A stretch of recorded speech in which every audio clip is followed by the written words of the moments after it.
plans over the summer, where you're from, where you intern, and what your next steps are following the internship. So I think you're right in a row, right? Is this all of you? Yeah. Okay, great. You guys are fabulous. You just know what's going on. So we'll start on this side and we'll just work all the way down.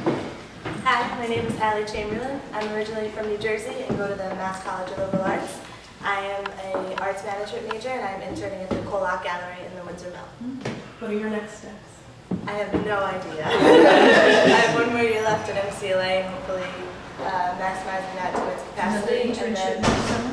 I'm sorry? Another internship next summer. Hopefully an internship in the fall and the spring and whatever I can get my hands on for future purposes. That would be wonderful. Hi, I'm Abby Formosa. I'm from Andover, Massachusetts, and I go to school at Merrimack College. I'm interning this summer at Greylock Arts with Mary Ann in Adams, and I'm planning to either do an MA in Museum Studies or Art Administration. I'm Darren Fitzgerald. I'm from Marshfield, Massachusetts. I'm a junior at MCLA. I'm majoring in theater, arts management, and psychology. I'm interning at Images Cinema in Williamstown, and my plans for the next few years is to go to grad school at some point. Hi, I'm Carrie Lee Knights. I'm originally from Waterville, Maine. I'm interning at the Mahaly Performing Arts Center in Great Barrington, Massachusetts. It's been wonderful. I go to Green Mountain College in Poultney, Vermont, and I'm arts management major there. And my future plans are to get my BFA, 3 semesters left in arts administration and so on and so forth, and keep on going. My name is Angela Zamorelli, and I'm interning at the Office of Cultural Development here in Pittsfield. I have my master's from the Minneapolis College of Art and Design, and I'm applying for jobs now. I live in Northampton currently. But if anyone's looking for someone to hire, Anna's looking. As is Mary right next to her, as is Caroline next to her. Hi, my name is Mary Kelly, and I just recently graduated from MCLA in Arts Management and Theater, and now I live in North Adams. This summer, I interned at the Williams College Dance Program at 62 Center with Sandra Burton, and it was also a wonderful experience. And currently, I am applying for jobs in the area, so you guys might hear from me. I'm Carolyn Collins. I went to Westfield State for Fine Arts concentration in painting, and now I'm at Berkshire Cultural Resource Center in North Adams. I'm from Lee, and I'm also looking for jobs. Hi, my name is Eva Lynn, and I am from Indiana. I go to Indiana University. I'm a telecom major there. I'm actually interning at the Chuck Davis documentary project this summer with Sandra Byrne and Don Quinn Kelly, and I plan to go back to school. Hi, my name is Liz McClark, and I am currently attending Massachusetts College of Liberal Arts, and I am going into my senior year there. I'm a fine and performing arts major with an arts management concentration, and I'm interning at Northern Berkshire Creative Arts. And as far as plans go, I am looking into grad school. Hi, I'm Joe Gross. I'll be a junior at Williams College. I'm an art history major. I'm from Huntington, New York, and this summer I'm interning at Berkshire Opera. I guess next summer I'll probably look for another internship and continue to explore arts management as a career option. Hi, I'm Ellen Davo Brown. I'm originally from Salt Lake City, Utah. I'm going to college in West Virginia for a bachelor's in arts administration. I'm interning at the Berkshire Museum, and after this I'm going to go back to school, and then next summer probably get another internship and keep looking around. Hi, my name is Erin Doherty. I am from Minneapolis, and this summer I am working at KidSpace in Mass MoCA. I am currently finishing up my master's in education, and I'm getting licensed to teach art at the same time. When I get back, I'm student teaching, which is a really exciting thing on my horizon. And then finishing my master's in the spring, and then winning the lottery to pay off all my student loans. Hi, I'm Colleen McDonald. I'm from New Jersey. Small state school in New Jersey. I'm a music education major. I'm also student teaching in the fall, which is exciting. I graduate in May, and I hope to get my master's in arts management. Where are you interning? Oh, I'm interning. Thank you. Scarborough Sound and the Windsor School of Music in North Adams and the Windsor Mountain. Thanks, guys. Well, the second tier of people who I'd like to introduce themselves is former BHIPs that are now working in the area. So we can just continue right on down the line with Maria. I'm Maria Mazzacco, and I graduated this year BHIP 08. And I'm currently the Assistant Program Director at Community Access to the Arts, and I am looking at grad schools. I'm Isabel Holmes. I interned at the 62 Center with Sandra Burton, and I currently work there. I got a job. I'm from New York City. I decided to settle here for a little while. What else? I just graduated from MCLA. The arts management program. In the arts management program. Yes, thank you. There's too much. I could go on, but I don't. I think the rest is Hi, my name is Rebecca Lyman. I'm currently working for Nancy Fitzpatrick as a Community Affairs Coordinator. I did my internship at the Clark in the Development Department, and I have worked in most of the museums in this county except for Norman Rockwell. Well, we already did this. Okay. I'm Rebecca Weary, and I was a BHIP intern last summer, 07, at the Colonial Theater, which is currently surrounding me. And I just graduated from MCLA in May, preferably May, with a fine and performing arts degree and a concentration in music, and I'm now working as the development assistant at Mass MoCA. And I get emails from her all the time. Yes, you do. And now we can just go to the community members who are living and working in the Berkshires. Me? Yeah, I'm Jess Conzo. I'm the program coordinator for the Berkshire Cultural Resource Center, which BHIP is one of our programs. I'm fairly new to the Pittsfield area, and I'm very glad to be here. You can go next. Ken? Kathleen Myers from Mass MoCA. I'm sorry I'm late. We skipped. You can go back. I don't know. Me? Yeah, go ahead. I was walking down the street and I thought this was an art opening. Who are you? My name is Jay Hathaway. I went to Evergreen. Nice. I went to Evergreen for photography, so I'm somewhat an artist. And,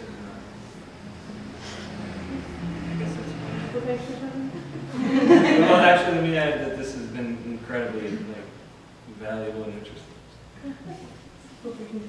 I'm Kathleen Richards. I'm representing the Mahawi Performing Arts Center in Great Barrington tonight, and we're very fortunate to have Ms. Carolyn Knights intern with us.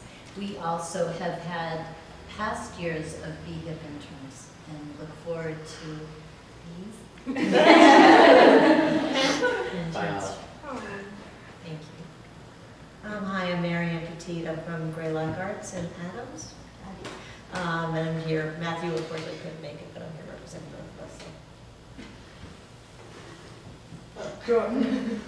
My name is Jen Smith, and I actually work for the local paper here, the Berkshire Eagle. I actually interviewed Isabel, I think, over the phone. There's a lot of that going on. So yeah, I actually hear about you guys all the time, and I think I learned Kaylee from you at the Calc Test. Oh yeah, that's right. So I've worked with Jonathan and we over there before, so it's nice to kind of just get down on the street level and see what's cooking. For me? Yeah. I'm Kevin Sprague. I run Studio 2, which is a design marketing business in Lenox.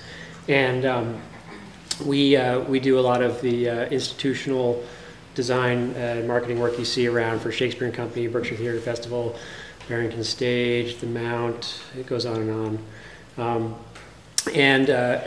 I have been working with Helena on the Berkshire Creative Project for the last year and a half or so. I'm a big fan of the BHIP program. I'm Nancy Fitzpatrick. I own the Red Lion Inn. We employ 2 former BHIP interns. I'm also chairman of the Berkshire Creative Economy Council, which is probably more of a reason why I'm here. But I think the BHIP program is just fabulous, and I'll do anything I can to support it. I really value all of you. Thank you for being here. Leslie Ferrin, the gallery here is named after me.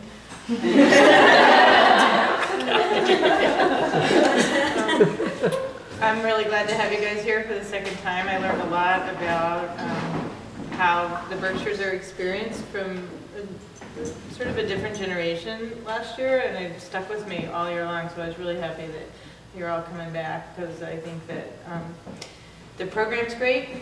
The idea that you're getting the skills that a business like mine would be happy to have, and be able to feed into all of the cultural businesses and not-for-profits and for-profits.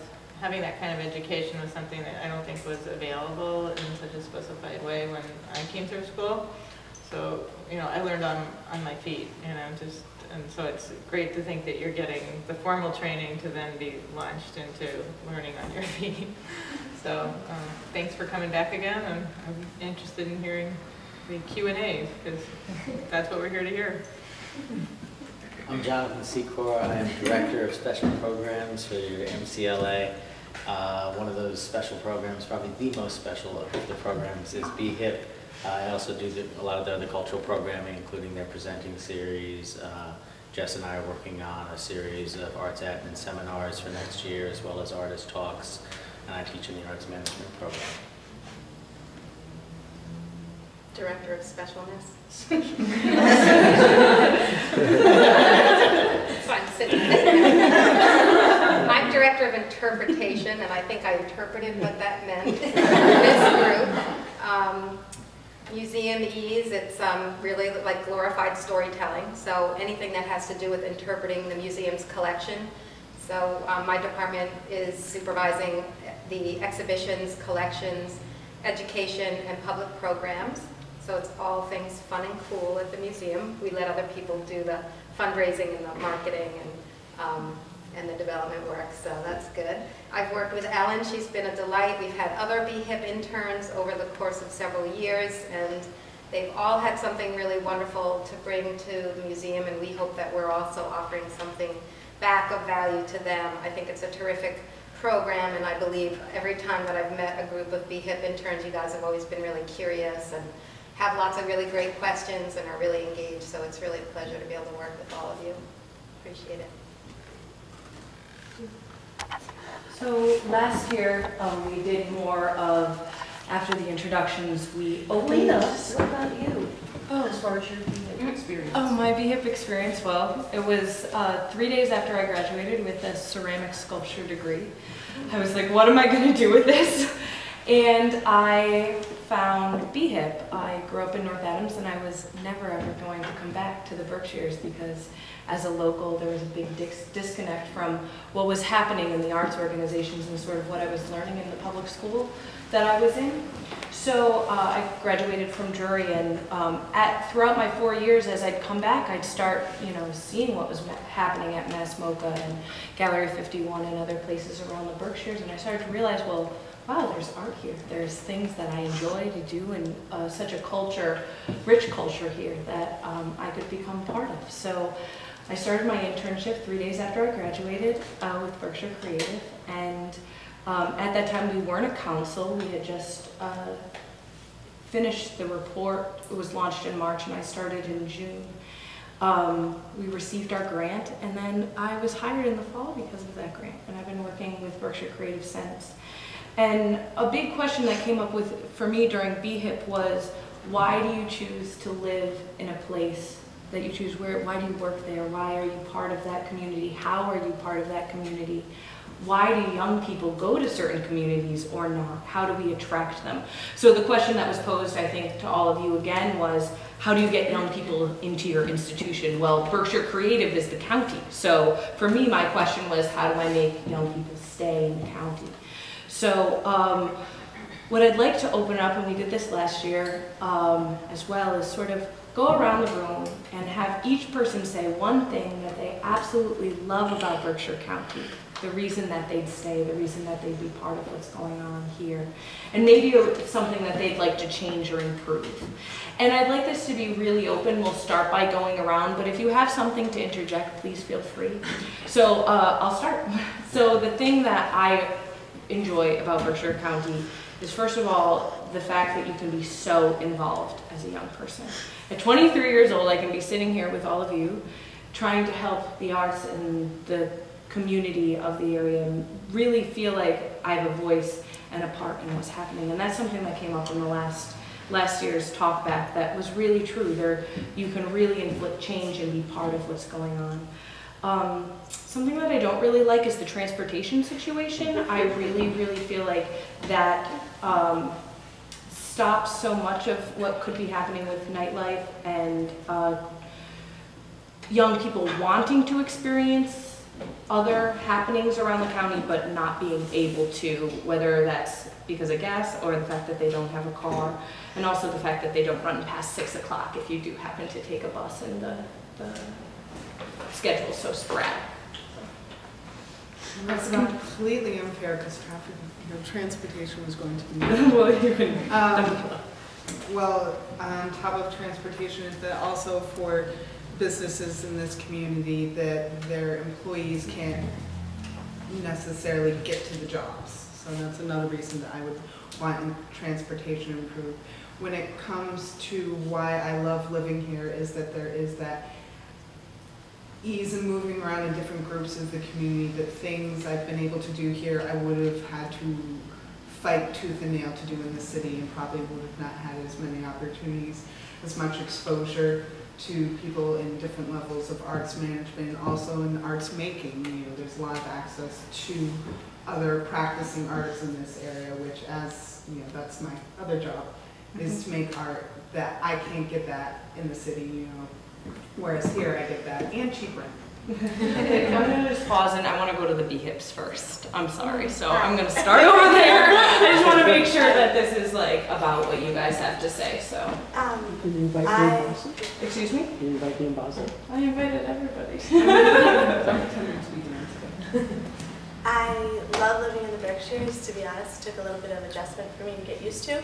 I grew up in New Jersey, completely different area than this. This is absolutely beautiful and wonderful to be a part of. And I wasn't exposed to the arts very much when I was younger. Low budget, low income, didn't have enough to do soccer practice, let alone to do the arts. So when I came here, I had no idea what arts management was, and I was very business focused, and it was too narrow for me, and I didn't want to sit behind a desk. And if I was going to sit behind a desk, I wanted to have a wonderful, meaningful interaction with people. And to know that there are so many wonderful arts and cultural institutions within this area, and has such a high concentration of it, that you are able to get to know people for who they are, what they have to offer, get to know their strengths and their weaknesses on such an intimate level that you wouldn't be able to do in the city, that you could really capitalize on everyone's strengths and help everyone in their weaknesses. And it's just a lovely place for whatever you would like to have an endeavor in, because you have such a wonderful safety net of support, I feel like, in this community. What would you change? What would I change? Have businesses open past 6 o'clock. If you want young people to stay here, we have a high energy level, a high participation rate, and we work hard, and we try to fit as much into the day as possible. And then we would like to reward ourselves at night with socializing and maybe a drink. And if things aren't open, or if businesses aren't open, then there's no participation level within the young audience that will kind of hold us here and make us grow roots here. I think a tough thing with that too is the fact that the places might be open, but there's so many people, there's so many places that you could possibly go, you never feel like a place is full. Like you walk into a restaurant or a bar and you're like, oh God, like this is empty. And so I think that places are actually open, but it's how do you get that concentration in there as well. So I just interject that. When I first found out about the BHIP program, I had actually been out to North Adams before, so I kind of knew that there was an art world out there that would be able to support, you know, an internship. And also coming from Eastern Massachusetts, like out here, it's really rural, so it was kind of like a shock for me. But that's part of also what I love about it. I mean, just being here for 3 months, I have a coffee shop where I know everyone that works there. You know, you walk around, and so that community feeling is actually really nice, and kind of like you're all in it together, and you know, really, you know, we have a t-shirt remember, in the yeah, house we that do. says a t-shirt in the house. So that's really nice. That sort of instant community feel. And what I would change, I don't know, part with just North Adams would maybe just be simple things like downtown traffic and how they have their traffic lights, or I don't think they do anything about like how Route 2, it's a really confusing city. It took me basically 3 months to figure out how to get onto Route 8 or get onto Route 2. I don't know. So it's taken me 30 years. Yeah. You just pushed Catherine's Oh boy, It's so great. If you would write that down, yes. send that to the mayor. Okay. Be so well. Don't come on full to do it, but just do it. Please do it. Please. Anyone else who feels strongly about the lack of, we have the population control device, the lights that say walk, that the cars can actually turn and hit you when you're walking. So write it all down and send it to the mayor, please. Total example of poor 1960s, 70s urban renewal. My favorite part is when you take a left and you end up on a dead-end street going nowhere. I mean, you know, I run porches up there, and telling people how to get to porches coming from Boston. Right, yeah. Forget it. Yeah, I was trying to tell my own parents how to get there, and I was like, just park at Massamoka and I'll take you, because there's no way for me to give them directions. I guess I came from Eastern Massachusetts, which did not have a lot of arts involvement, either in galleries, performance art, music, etc. And I guess one of the reasons I came to MCLA and the Berkshires in general was because of such a high concentration within close proximity of all the different organizations, everything that you can do and work within the arts. And it's just been great sort of going from place to place, getting to know people, working with people, seeing people at different events. And I guess if I could change anything, I hate that there are so many unused buildings and just sites and areas where places could go, and so many, and then you see like an area that gets demolished to build another building, and I just think that a lot of, at least in North Adams particularly, because that's where I spend the majority of my time. Think of a way to use one of those buildings, and we'll do what we can to support you. Yes, he has a whole community center plan. Oh, great. I should, yes. That's another thing, the Mohawk Theater, just sitting there, sort of.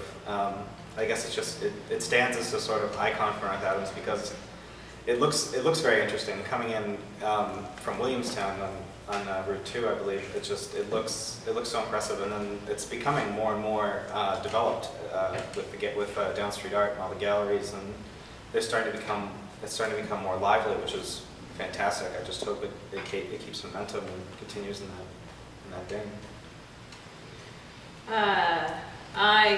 Getting accepted into BHIP, I did my homework last minute on researching on what I was coming into, and it didn't do it any justice. Coming from Vermont, you have Burlington, which you know is like one monthly trip when you live in the woods. You get all excited, you know, all the culture everywhere, and so I guess what I like about the Berkshires is I could never really say there's nothing to do around here. When you grow up in your town, wherever you are, and I even hear it when I go run errands this summer, the kids on the street being, oh, there's nothing to do around here, you know. So it's funny to me because it's the same when you grow up in that small town or what have you, but there's totally things to do here. There's always a live show happening either in the coffee shop or someone's sister's playing the guitar in their restaurant or something else. It does help being nestled between the mountains. You know, you've got all your town going on, which you can look over and, you know, be revitalized again. Is there more to your question? What would you change? What would I change? Transportation's a good call, because it is really, really long county. You know that well. I do. Traverse it every day for 12 weeks. Be bus better and blah, blah, blah. What would I change? Can I interrupt for a second? Yeah. I think what you just said is absolutely perfect. People growing up in a place where there's absolutely nothing to do, in a place where people are growing up where they think there's nothing to do, yep. and they totally miss out on all the things that are there. And that's what I think you're absolutely nailing that. So how do you address that? I don't know how you do that. Well, that's what our whole final project's all about. How do you get them? How do you build and how do you sustain?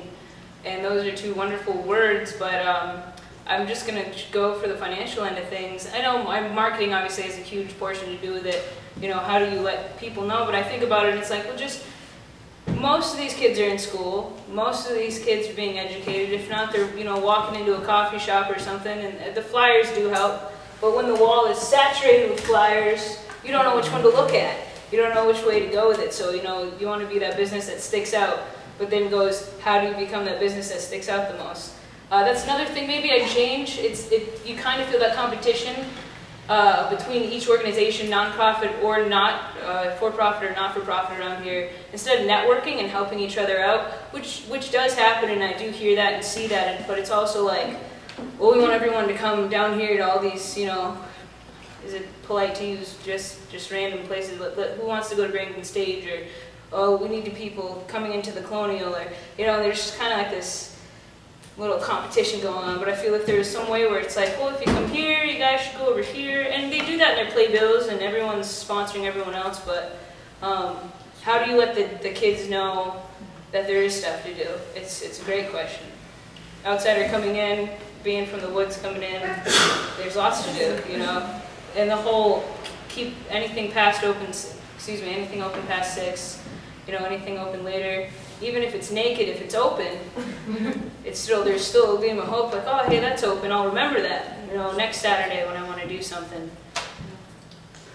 Lost train of thought, so go ahead. I'm getting a little nervous. What I like about the Berkshires, I've been coming, especially to North Adams and Mass MoCA since Mass MoCA opened, just because I was an art major at UMass Amherst, and so I've always come out here for that. I never really thought about anything south of North Adams though, just because that was like the one thing I would go to. So this summer it's been really good for exploring the rest of the Berkshires, especially because I work in Pittsfield. What I love about here is that there is a lot of potential and a lot of young business owners, like Dottie's across the street, I think is a really exciting thing because she's a young business owner and people go there and love it here, and that potential is happening in Pittsfield. And the Storefront Artist Project and Copperworks and things like that I think are really exciting projects happening, and there's the ability to do it here and there's support here. Like I think working with Megan, she's someone, and Leslie are very supportive of young artists here and like take an interest in you, which is great. That doesn't happen in some other communities that they have good arts, but they overlook you because you are young. And something I would change is, I guess, going on with transportation, like bike lanes and things like that, just sort of more walk accessibility, because it is a big downtown, but it doesn't have to be, sort of, like maybe like a more connected feeling, or and bikeability, I don't know, and the connecting to the bike trail that's out there and things like that, a safe way of doing it. Well, I've had the benefit of being in Berkshire County for 5 years now as a student and now as a resident. And I guess what I love is, like, you know, when I first came here, I saw so much potential and not so much happening, well, I guess to North Adams in general. And since I've been here, it's just every year there's something exciting. And so I guess what I love about this place is there are people that want things to happen and people that are making things happen. And there's so much new cultural institutions and so many established ones that are assisting the new ones. So it's just wonderful to see like it's all happening. And what I dislike, I guess, is how broken up all the communities are. Like until I did BHIP, I didn't have a car until this summer, and until I did BHIP, I had never gone to most of the South County organizations, and I love them, and I'm so glad that I know that they're there now. I always knew they were there, and I wasn't able to get there, but I think everyone perceives it as such a big distance, and you know, it's only an hour and a half at the most, and that's not that bad. So I guess I just wish people's perception of how connected we are and how, you know, it's not that far, and you know, it is a big county, but it's not that big, and we could all be there for each other. So I think that's it. I just said, Monica Henry just joined us. Monica did BHIP in 2006, interning at IS 183, and is now working at the Clark in their education department.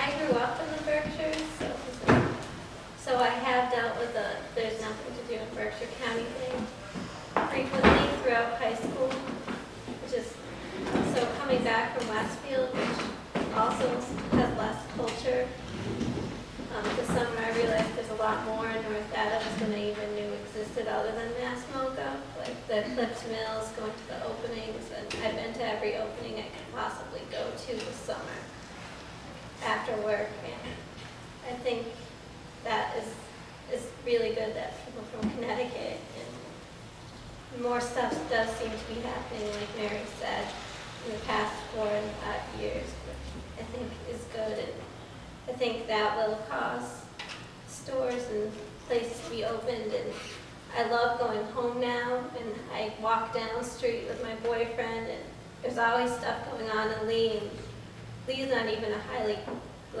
cultural area compared to Lenox or North Adams. So I think more new businesses would improve the area. I think that's what is lacking, more young business owners. You mentioned there's more going on in North Adams than just Mass MoCA, so how could we have told you about that before? Like what would have, how could we have communicated that to you before you were in this program? I don't know, just like getting the postcards down to the other galleries, like even in Pittsfield. Facebook. That's what I was saying. That's also been helpful with Helena putting up events going on in Pittsfield and Stockbridge. And it really has helped since Helena started. Well, when I was in college, I went out in Rochester, New York, and I was friends with the Kolak Gallery before I came back. I had never been there, but once they invited me to the openings and things like that, I felt like I knew the gallery anyway because I was friends with them on Facebook. So it actually really does help. And if it doesn't really exist online, I don't know how many of you guys are like that. It doesn't really exist for me. It's really difficult for me. I live on my online computer, on my online calendar, and on my Facebook. And if an event pops up in the sidebar, I'll be like, oh, I'll go to that. But if it's kind of other places, it's like effort for me to translate it over.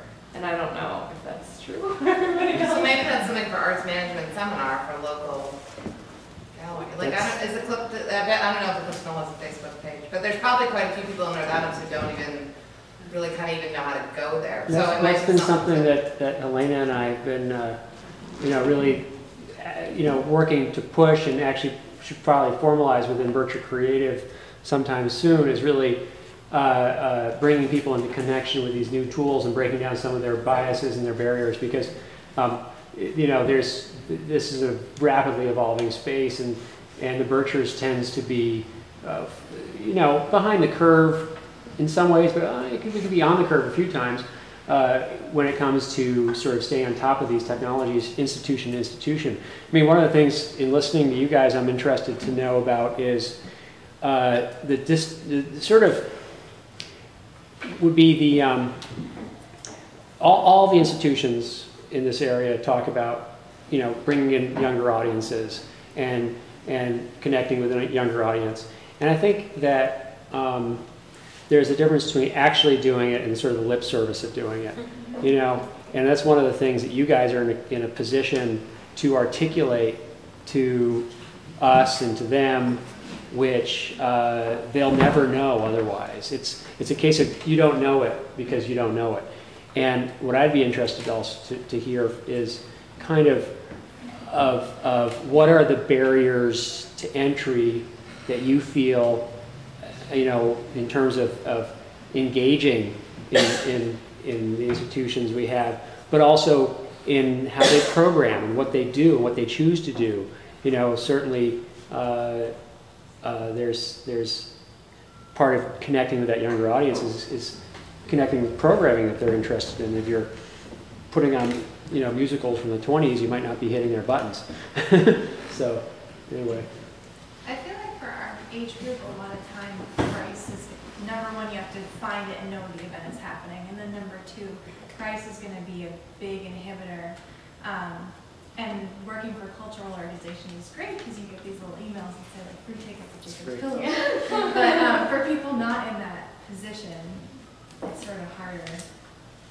Well, and on top of that, they, I don't think that price issue is any different for any age group. When it comes to being a worker bee in the cultural economy here, you're here year-round, and there's these 2 months where there's this, heavy programming that, most of us don't make a salary that could afford going to all of it, but there's plenty of empty tickets that are on off hours. So if there was, there's the half price ticket thing, but if there's a way to sort of, acknowledge, the art worker, the BHIP, the intern, and have those extra capacity tickets go out and have that. Well, and possibly to streamline that too. I mean, if you could just say, if you were running a Jacob's Pillow and you could say, well, this show's on at 7, it's 5 o'clock, I have 100 tickets that are, I could get rid of at $10 a piece.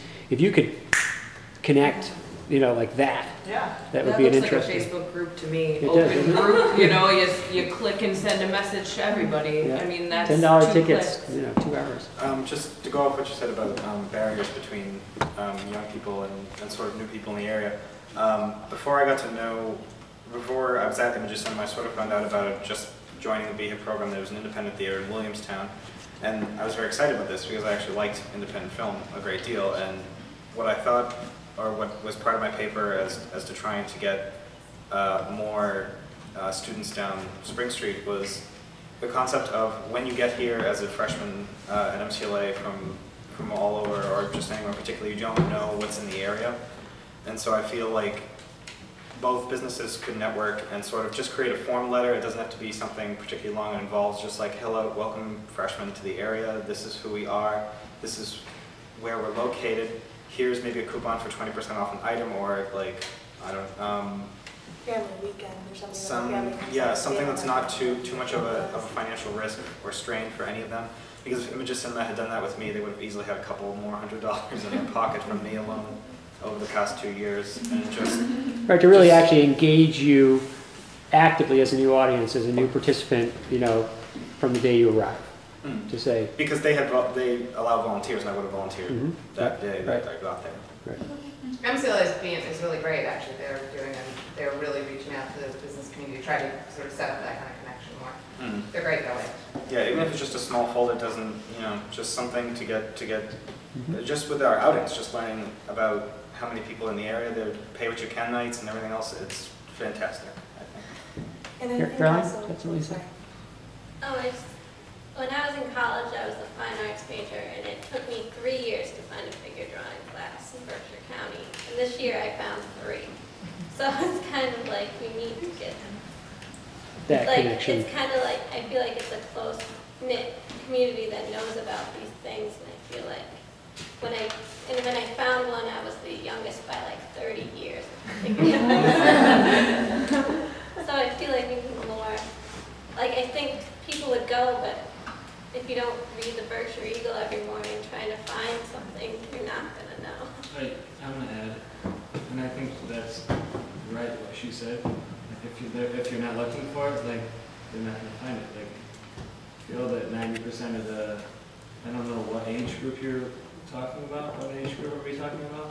18 to 30. Yeah, 18 to 30. 18 to 30. That's who you're trying to draw into the like arts community, and offer incentive, like percentage off of the door for events like performances and art, you know, whatever.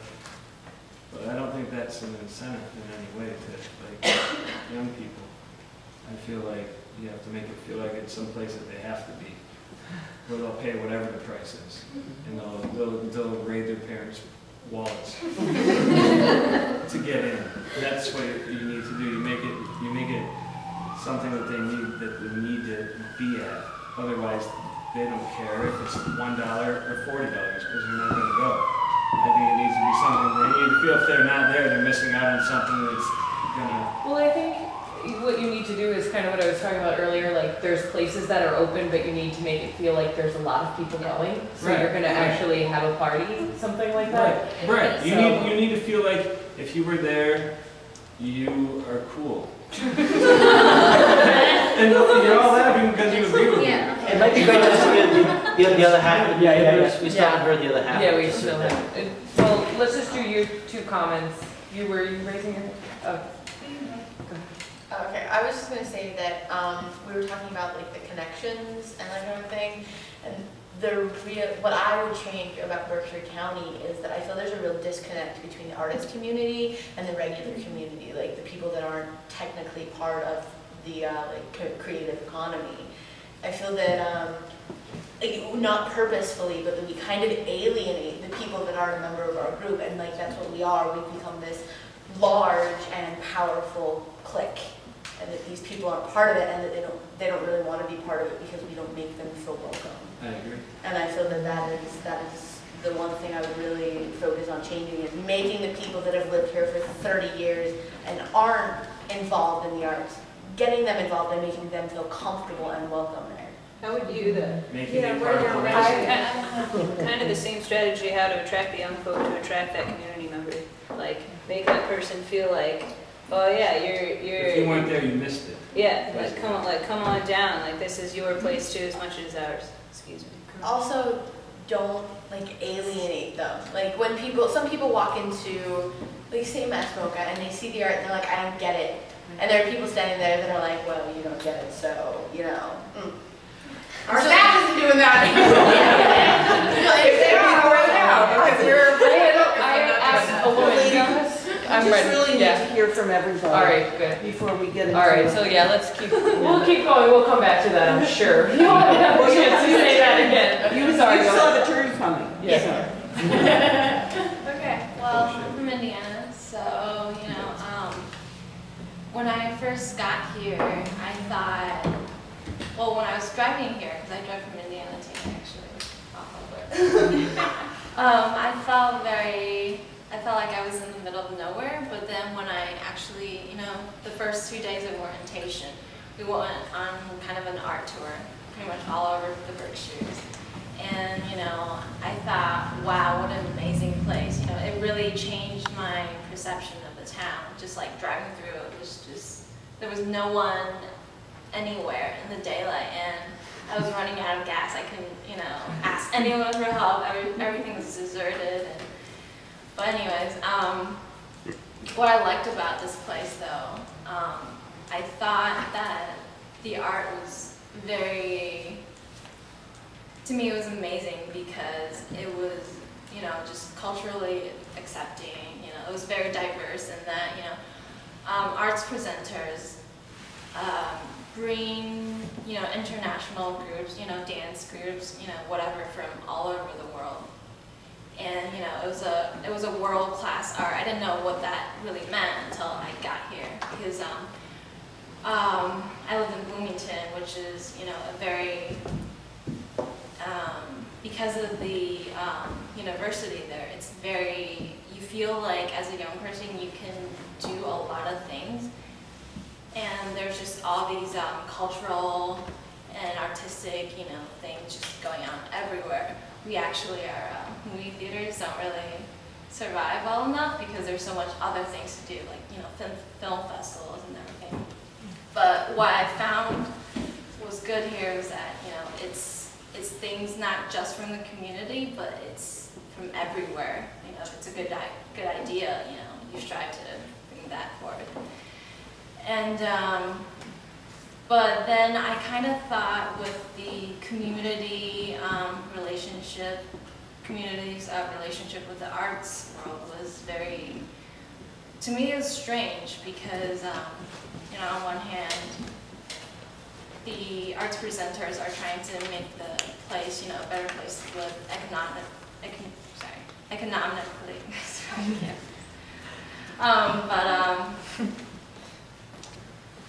But I felt like the art was, you know, it was catering to New Yorkers, it was catering to outsiders, and I felt like that's why, you know, there's a disconnect.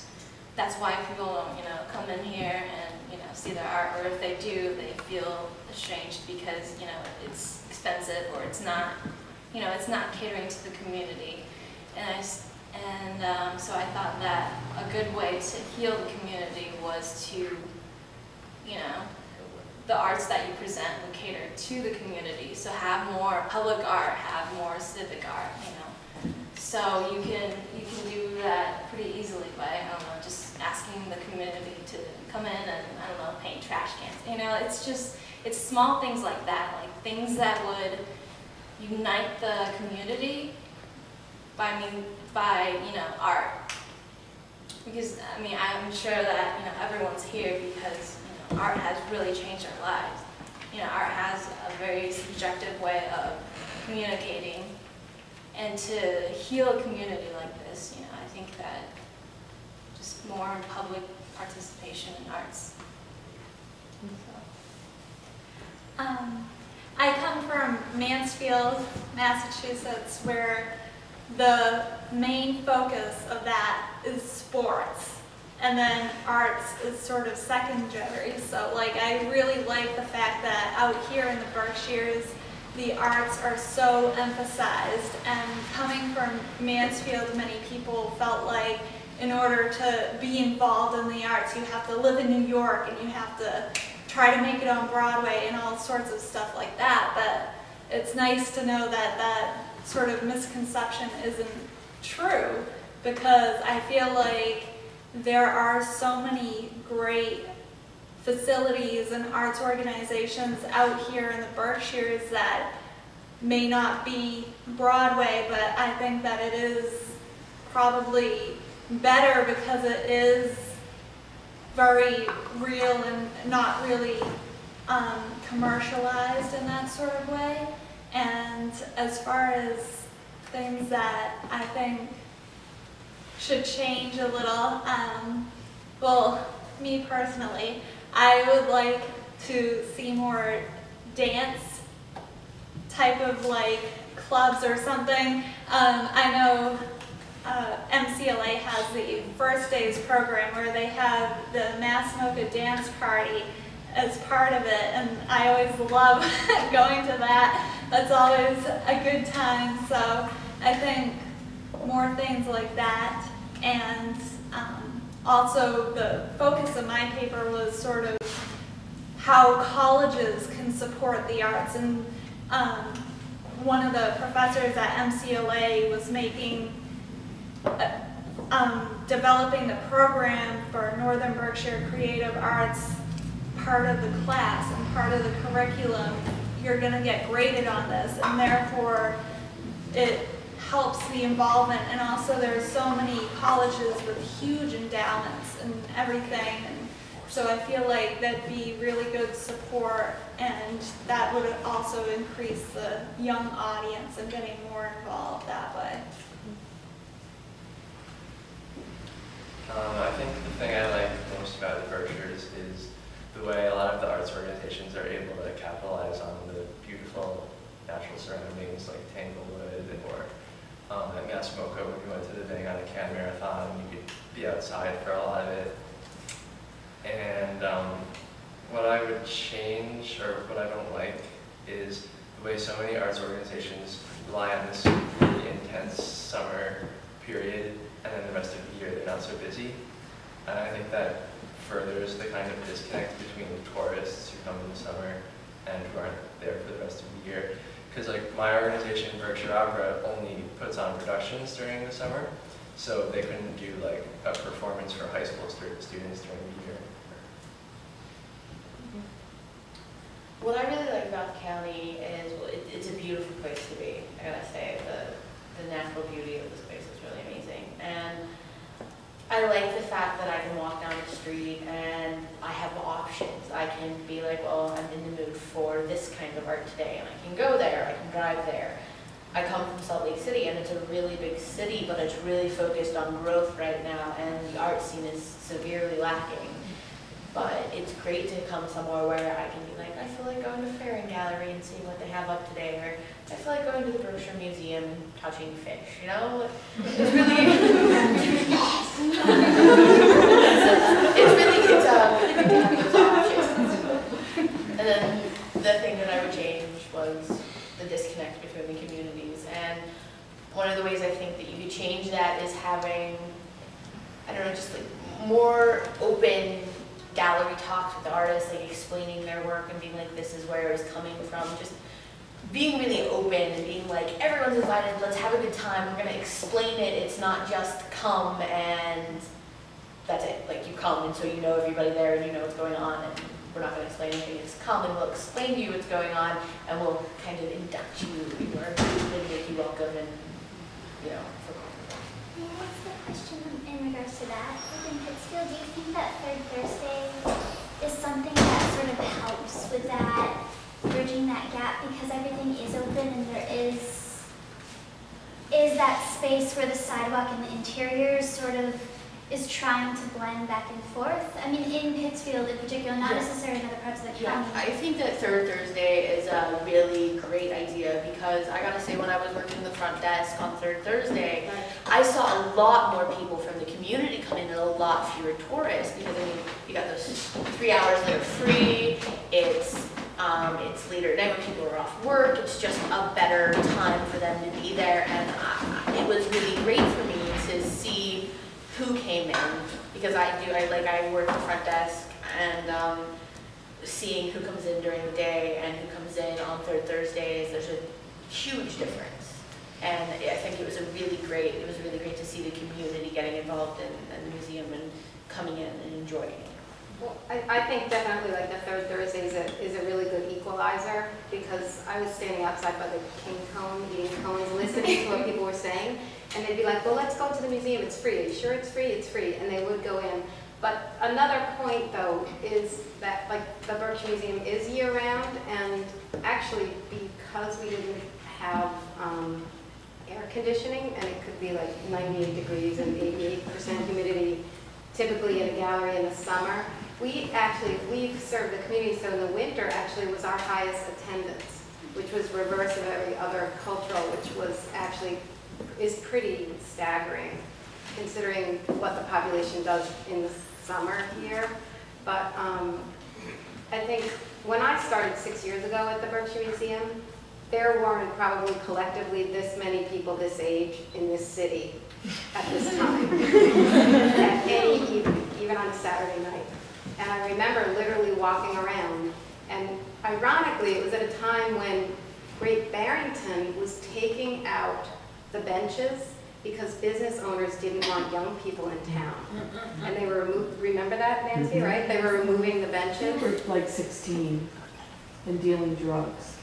So, But they don't, I don't think They still, now they're 18. I actually don't think every young person in town is dealing drugs. drinks and bars. You know, so you know, I don't think every young person was dealing drugs. That the people were hanging out in town because it was a place to be. It was a place to be cool, and it was some place to go. They could sit outside the ice cream place and meet all their friends, because like that's the most important thing, is to be around your friends, right?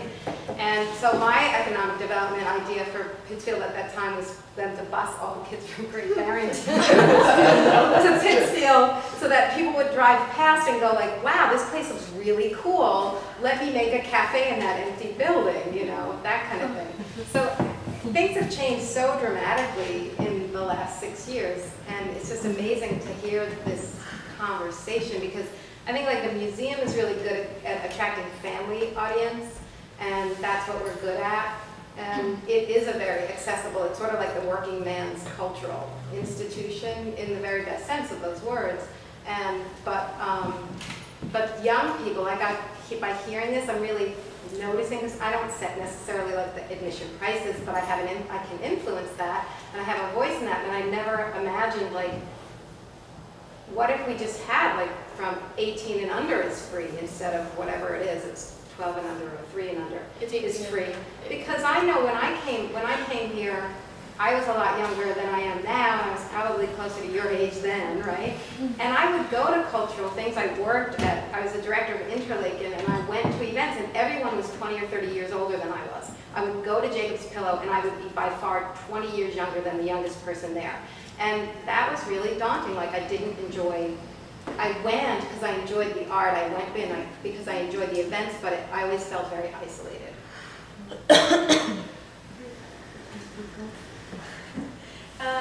Things I like about Berkshire County. I enjoy in North Adams that I can go get coffee in the morning and I will see like 10 people I know. I've lived here for 3 months and I will go in and be like, hey, how's it going? My friends at home, I'm from Minneapolis, are like baffled by that. They think it's the craziest thing ever. But I think it's nice for young people as far as networking. Like, this is an insane opportunity to network here. Like, it's a small enough community. It's big enough to have a choice of things to work at in the arts, but it's a small enough community where if you know the right people, you can really set yourself up. I'm jealous that I have to go home and student teach and can't stay here and work. For the people that get to stay here, like it's... Stay here. Screw my bastard. As far as things that I would change, I think the disconnect between the arts community and the community is a big deal, but I also think that to a certain extent it's important for the arts community to be involved with the community as well. Like, we were talking in class about, I was listening in class, this is my just as far as like a local artist, or 2 artists that Jonathan was talking about, people go to their gallery because they're at the school play, they're in the community. So I think that that's like something that's important as well. The arts community is not just waiting or like trying to attract all these people, they're also becoming a part of the North Adams community, the Pittsfield community, or whatever. And then as far as young people and attracting more young people to cultural organizations, I'm a firm believer in a young person's membership, some sort of membership that's different than just like for a museum organization. Just like I'm a member of the Minneapolis Institute of Art, and I'm a 27-year-old person who doesn't have a lot of disposable income. So they have events that I want to go to. I get a lot of free benefits. I get lectures. I get like a lot of free stuff, and I get a lot of things like you're saying, things you want to be like.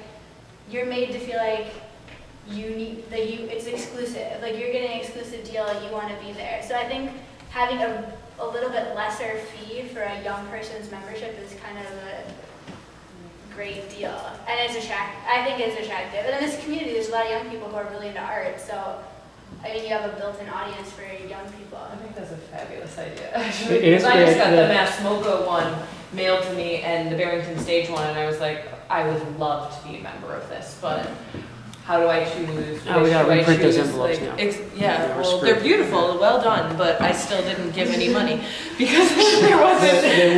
The Worcester Art Museum, the Worcester Museum of Fine Art in Worcester. I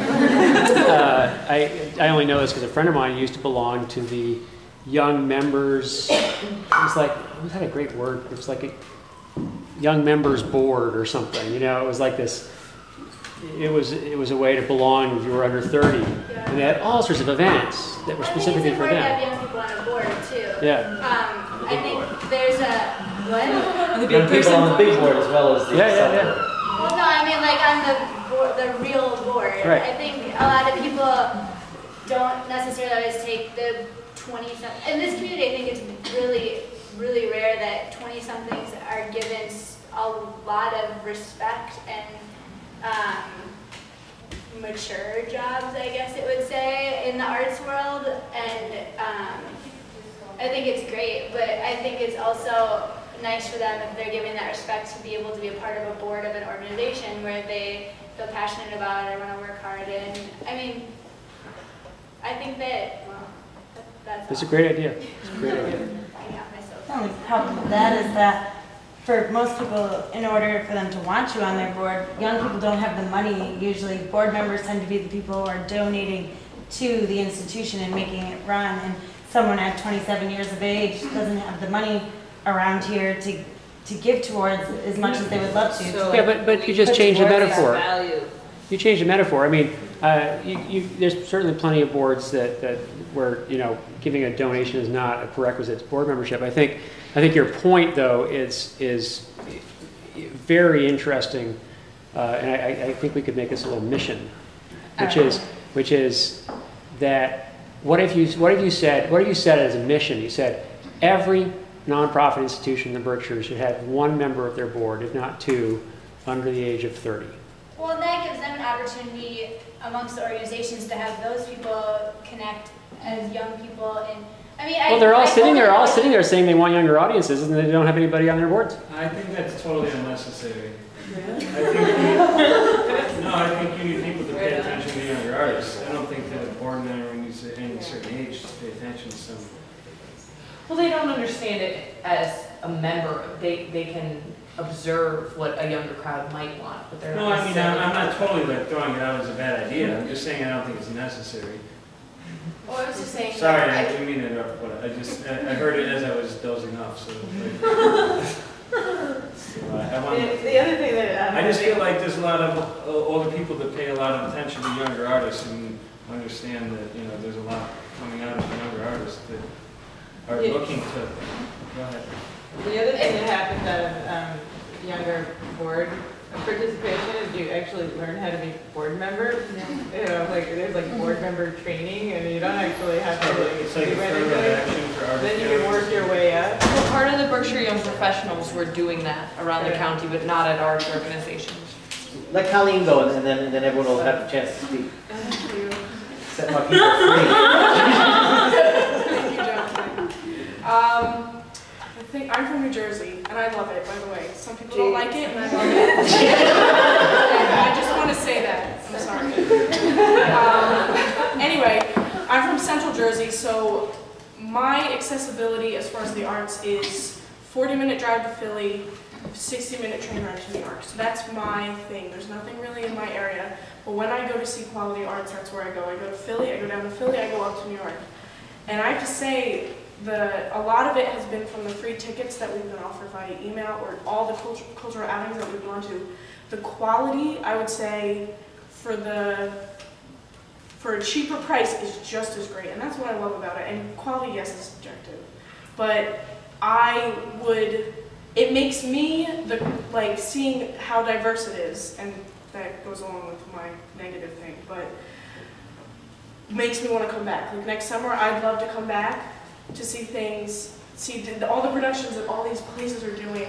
I saw Count Basie at the Mahaley. It was amazing. I love Count Basie. And seeing all these theater productions that I never would have gone out of my way to see just because of the fact that I'm a music major, I love music, I'm going to go and pay whatever price to see music. But having it accessible at Jacob's Pillow, going for free to see that makes me want to go wherever and see dance, modern dance. Going to see theater, and it was great theater. Makes me want to even take the trip to come up here for a week and travel and spend the time to invest in that. So that's the thing I really love is the quality. And I was so surprised because I don't know what Berkshire County is. I've never heard of it. People are like, no offense. People are like the Berkshires, and I'm like, all right, that's cool. That's great. And Tanglewood's also amazing, the BSO. But the one thing that I would change is the music scene. You have BSO, and it's there all the time. But those people that are going to see BSO, I guarantee they will have other niches of genres like jazz or like more world music, folk music, anything. And they're there for Tanglewood, but I guarantee you, if they like Tanglewood that much and they like BSO that much in classical music, they're going to want to go somewhere else. And if you have something that's open later that will draw them to that, they'll go to the other things too. Alright, the last time, this is the last time. Thank you. Last time I'm interrupt. Do you know that Wilco's coming to play Tanglewood, right? Yeah. Do you know that like the Who and Led Zeppelin and Neil Young used to play at Tanglewood, Bob Dylan's played there? Right, that's understandable, but that's a one-time thing. That's a one-time thing. No, once a year. You need to have a scene where it's like this club every night has something new and they build a reputation to go. And granted, we did go to Club Helsinki that does that, but you need more of that. Because it's like they build I think they need bigger name bands. Like, I don't agree with that. The marketing's the problem. I actually agree with you. Alright. No. I think what she's saying is right about Helsinki with middle of the road bands that are a little more affordable, younger, newer bands. Alright, one more and then... If I could just jump back to the whole board member thing, I do think that we should sort of make a list of credentials of having a young person on it, because I think that, yes, it is important to have a young person on the board, but I also think that it's important to have somebody who knows a certain amount of knowledge and background, because I think that we shouldn't have somebody who's just going to sit there and listen. Well, I think there's a difference between a young professional and a young person. That sounds a little harsh. But I mean, I think that if you're going to have somebody on the board, I think it's going to need to be a young professional, a person who's passionate about the arts, knowledgeable, educated, and I don't know. I just think having a young person on the board is very important. I just wanted to go back to that whole board thing, and Erin, we were talking about this a couple of weeks ago, actually, I don't know if you remember. I was talking about the 3 W's of the board, and I couldn't remember the third one, and now it's like so glaringly obvious to me. It's willingness, and that's what young people What are have. the 3 W's? The other one's wisdom and wealth, and you can have the richest, smartest board out there, but if people aren't going to put in their time and do things, it's totally worthless to have a bunch of wise people sitting around writing checks when you need things to get done. So. I also think that young people on board bring like fresh eyes, because some boards go about it and do the same thing every year, and yeah, they bring in the money, but it's not new, it's not different, they're not building any membership, they're just kind of like skating. And I think that putting a young person on a board brings fresh ideas and fresh eyes, and changes things up, and not so drastically that the institution will sink, but just enough that maybe they might really be able to take on. Well, I have to say that from last year to this year, I'm noticing that the negatives aren't as drastic as they were last year. Are you noticing the same thing? I don't know if other people were there. No one mentioned they couldn't get a date. Yeah. And that's with the newspapers. But no, honestly, I really do feel like that. I feel like there's been some progress made from last year. You were at last year's event. It feels like some of the comments are still very valid about the negatives, but it seems like some of the work The whole is North working. Adams stalker thing didn't come up. Yeah, I know. That's So great. maybe there's fewer stalkers in North Adams, or there's just enough else to Thanks to the balance it. Would anybody like to pose a question to the BHIPs or interject it? Can I have one last question? Sure. Has anyone here ever seen the movie Idiocracy? One person. So you know exactly what I'm talking about. So, our conversation's done. The rest of you go home and watch it tonight. I think the question I would like to hear would be, what would make you stay here? Involvement. A job, you want to Money.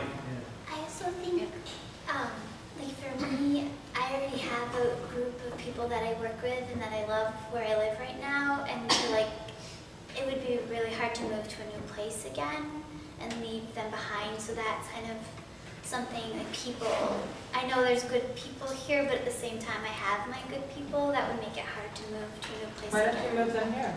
I mean, I could try, but they also have their things going on. Like, it just is this thing that I think people end up being a really... Well, we have to talk about that Northampton, Pittsfield combo later, connection. okay? You asked what would, sorry. Ease up on the I guess I'm trying to connect this in order for it to make sense with the boards that have the youngest person is, you know, not saying that age is huge, but it is. The generational differences mean everything because we are more, I feel that our generation, the 18 to 35, is that we're more aware, we're more accepting. We have that need for diversity, as where diversity is like, they're still thinking the women's lib thing or something along, you know, just something that's way, way long ago. And with those boards, you got that white glove mentality that, you know, 18 to 35, we're like, can we wear our jeans in here? Is that okay? And if there's less of that questioning and less of that, you know, well, they're you know, it's so much money to go there, or those, you know, Tanglewood, it's all these certain age group that are sitting in front of us, you know, do we belong here? If you can get rid of that border, that wall, you know, and just like have more of appreciation and more value on the art and less, or value on that person. And I say, you know, what would attract me is money. It's just because we're all in debt from school and so on and so forth. But if there was any, where am I going with this? If there was any, we talk about it in class, that we don't value ourselves enough. We don't, as an artist, as a manager, as an administrator, there's not enough value. There's more the dollar. And it's with board members, with the older board members, about the dollar. When you have an individual giver, they have say about the program, and you're not going to have a lot of diversity if that, you know, X age person is giving so much money, they only want what they like in that spot. That's what's going to happen. Well, I would argue that in Berkshire County, as a young person, you have the ability to sit here and talk to people, and that might actually happen within the next 5 years, if that a young person is sitting on a board. Go to New York City, go to somewhere else. Like, I don't think that you even have a venue to speak about things like that at all. I think it depends on the city. Like, it depends on the city, it depends on the arts community. It's in Like, Minneapolis. Minneapolis is a fantastic.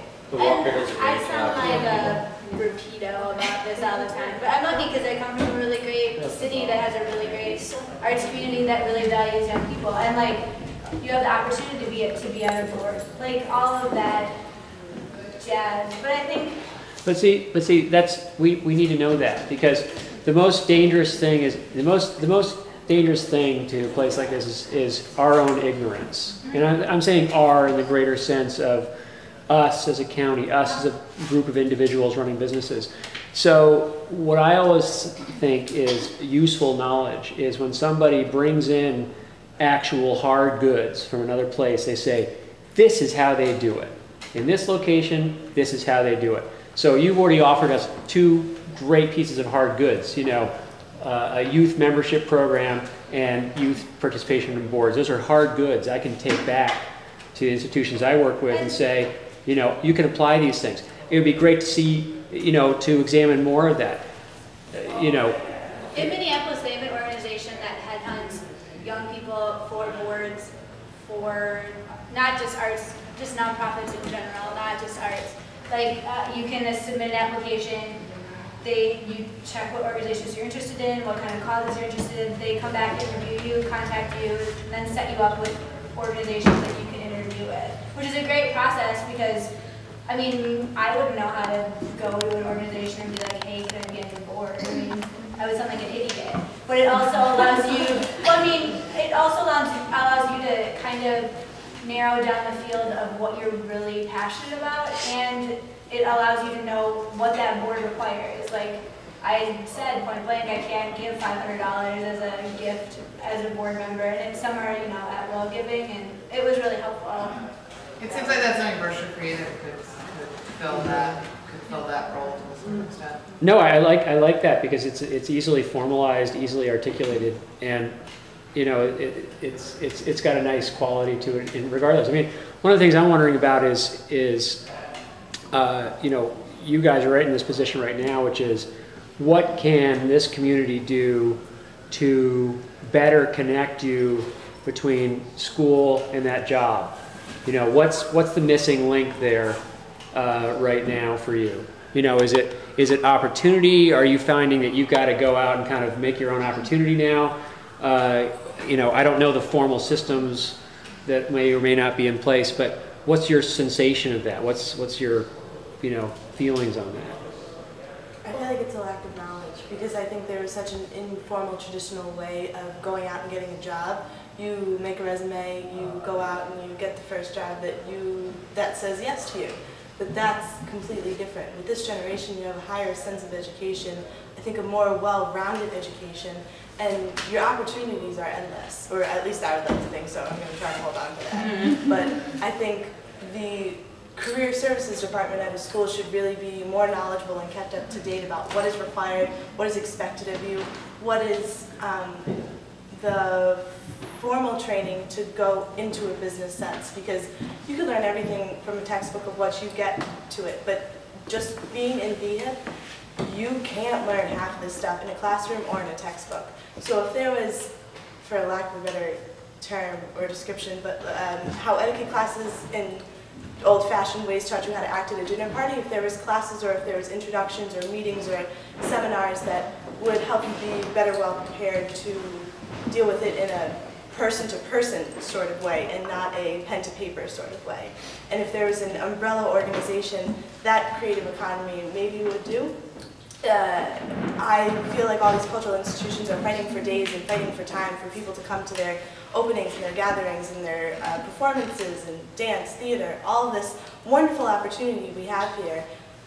But the dates are overlapping, the times are conflicting. If there was one umbrella organization that would send out one email, send out one notification, post one poster, instead of 40 million of them that you are trying to focus on one time and you get it mixed up with another. If there was one formal, streamlined introduction to what is going on this week in Berkshire County, North, South, Pittsfield, however you would like to say it. We've never talked be about much more streamlined. No, you're actually you're hitting like the major topic at like the Chamber of Commerce and the Visitors Bureau right now. That's the one. But it's a little confusing. That point though, that's what an entry-level job is all about. Like when I hire, we have entry-level jobs, and I don't expect people to know what to do, and that's what we train them what to do. I don't expect people. I don't think it's something you can learn from a book. No, I mean you have to learn how to use a photocopier. You have to learn that you have to be the best damn photocopier that there is. And I want somebody who's doing that. I don't want somebody who's going to be like, I'm above photocopying. I don't want to photocopy. No, which is why I think internships are completely vital and aren't. I don't understand why, but not required for all majors. In MCLA, it is required for arts, but it's not required for English, or it's not required for other majors, which is what I don't understand, because that's, I feel like when you graduate college, you should have this encompassing degree that focuses on literature and experience. And you should have knowledge about how to operate in a world that isn't a classroom. But I wonder if it's because it's academia where it's not necessarily job training, and that would be why people aren't required to do internships within it, just in that sense. Yeah. But even on a similar level, there's virtually not a lot of grad school, preparation, and there's not a lot of, they don't try to encourage you to take the next step. They sort of encourage you to fit where you are. I want to agree with you though, real quick. I want to agree with you, Hallie, though, because I'm a music ed major. My practical experience is student teaching.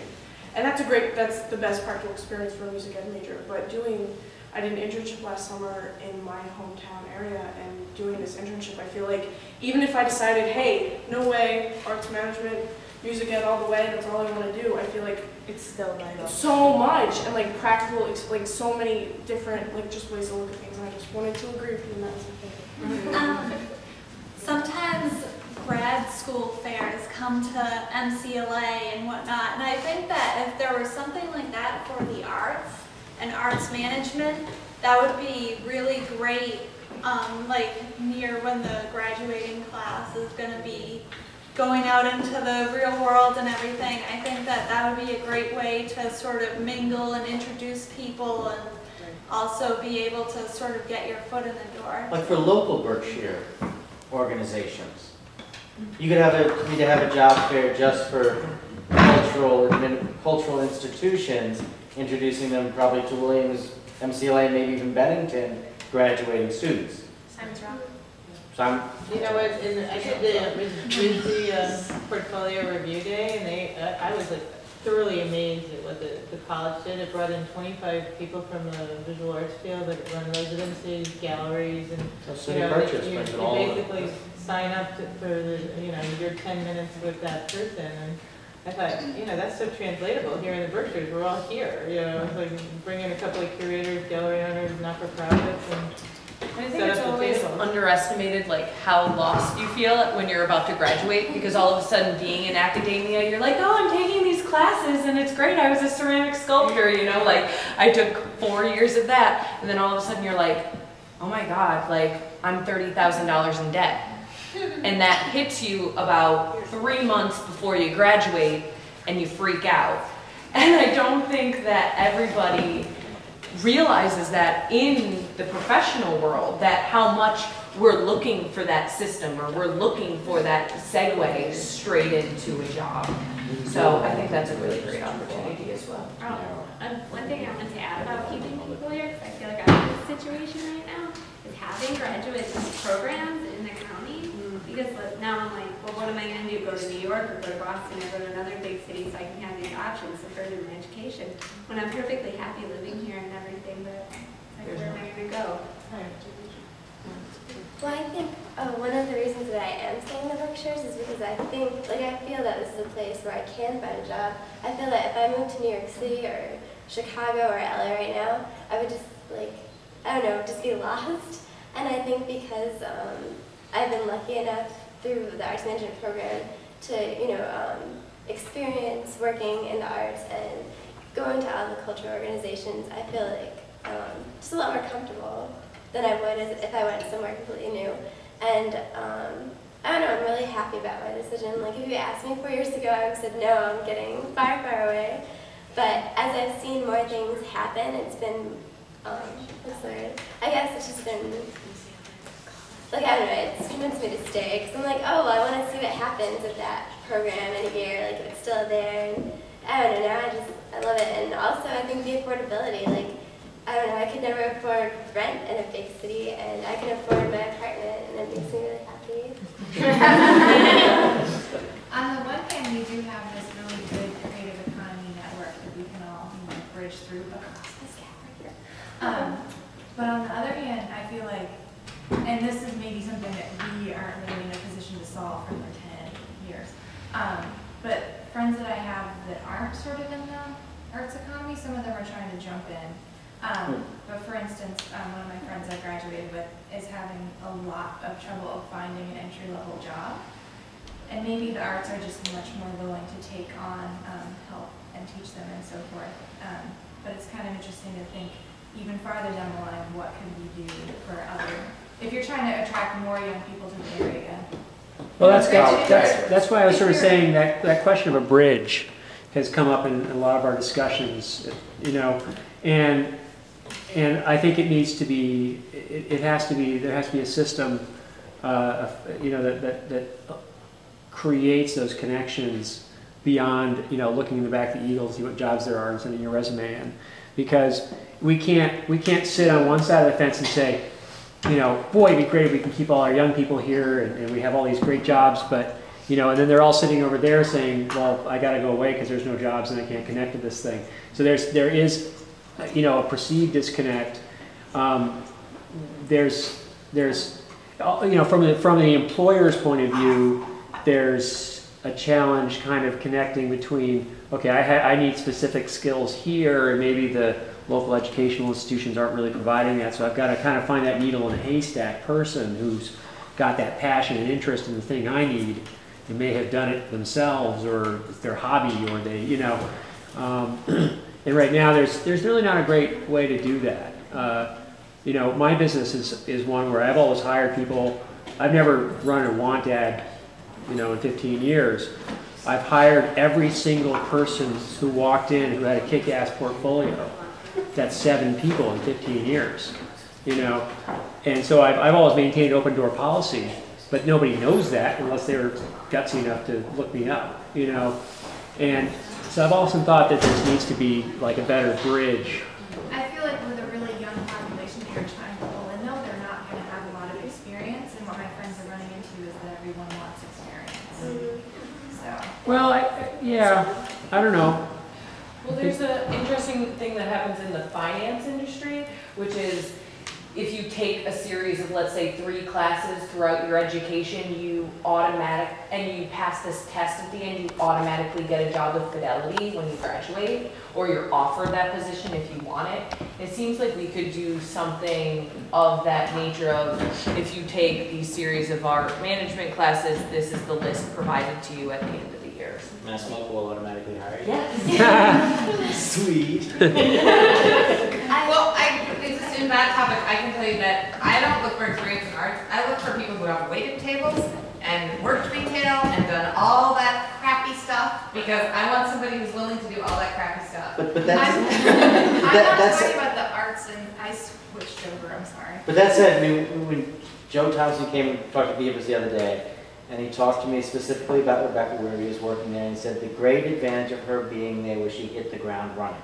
She knew every cultural institution, she knew the playground she was playing in, and so she had like 6 months to a year ahead of anybody else that they brought in, and that was hugely advantageous to them. Absolutely. I agree that when you see on a posting, And she waited tables prior to that. when you see a job listing that says 2 years minimum experience required, that's so scary, because what's experience? Does my internship count? Do my classes count? Like, you know, or do I have to go work 2 years somewhere else first? Like, I don't know. Just apply. Just send it. Send the resumes. Send your resumes. These resumes, we go through the resumes. When we're looking to fill an entry-level position, we go through the ones that have been sent to us. Before we're running out, we'll go through that. So send your resume to Mass Market. It'll just be sitting there. I mean, don't expect to necessarily get action right away, but you might be surprised. No, you might be pleasantly surprised. Well, yeah, I mean, you know, the experience thing, I've hired the people who are passionate and were interested, and it was always my assumption that they could learn the tools. I mean, that's, you know, there's certain technical things they need, you know, it helps to know how to use Photoshop or something, but I'm looking for passion and the interest and the drive, you know, and it's an interesting thing you were saying sort of about learning how to work, you know, that sensation of, you know, why the internship is useful. And I actually, that's become more of a problem in my last couple of hires than it used to be. And I'm just talking about a span of maybe 5 or 6 years. A work ethic, a sense of, you know, showing up on time, accounting for your hours, how your attitude, dress. And these are things, I run a loosey-goosey graphic design studio. We run around in bare feet, you know, so it's not like a dress code thing, but it's kind of, it's been an interesting thing to see how that's been actually getting worse, not better. And I thought, yeah, you know, like you were saying, you just sort of have to learn how some of those skills. I would think, when I grew up, those things were obvious, you know. I don't know where I got them, but they were, and they've kind of faded back a little bit. So I mean, to your point about people waiting tables who've done those kinds of jobs, they already know they need to show up or they'll get fired. But I would think, I mean, speaking of formal bridges, obviously the internship program is a effective formal bridge. How long are internships for BHIPs? Is it 12 weeks? Okay. Well, that's, but this program, which is 12 weeks, and the other one's a semester, right? The semester is 14, so it's 12 or 14 Oh, okay, 12 or 14 weeks. Right. This is 12 weeks during the summer, which is the summer semester. Uh-huh. I actually have a question for you. Were you talking about your friends that are in other, like going into other careers, or are you talking about your friends that were going into art? Granted, this person I'm talking about has an English degree, so that's part of the area, I'm sure. So were you talking but about, she's just looking for like any entry-level job she could so were possibly you get. talking about how we could help, how the arts could possibly in the future help people that are going into other positions, like going into other fields, and how that could help? I was more of a question about like, if we're trying to attract more young people. Starting how off in would general, you- not necessarily specific to the arts, but starting out in their career in general.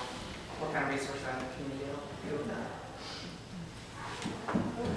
Well, I think we're just about to wrap up, and I want to thank you guys for all the work that you've done all summer, and especially for your feedback tonight. We're going to be posting this video to our blog, so you'll be able to see all of your stuff on it. But good luck in your future endeavors, and you have a job, like you have a way of saying that you needed a job straight to the internet. So I hope that helps you.